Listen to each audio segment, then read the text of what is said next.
Friends, బాల త్రిపుర సుందరి దేవి మహిమ గురించి తెలుసుకుందామా?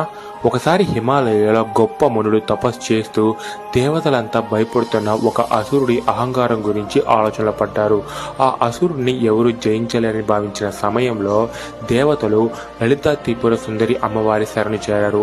అప్పుడు లలితాదేవి తన బాల రూపాన్ని బాల త్రిపుర సుందరి రూపంలో ప్రత్యక్షమైంది. చిన్నపిల్లలా కనిపించే ఆ అమ్మవారి రూపం చాలా అందంగా ఉండేది. కానీ ఆ రూపంలో అపారమైన శక్తి దాగి ఉండేది.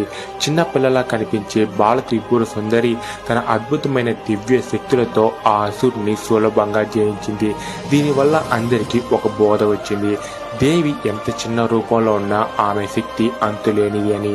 ఇంకా అప్పటి నుండి బాల త్రిపుర సుందరి దేవి అమ్మవారిని భక్తులు శక్తి, ఐశ్వర్యం, జ్ఞానం ప్రసాదించే దేవతగా పూజించడం ప్రారంభించారు.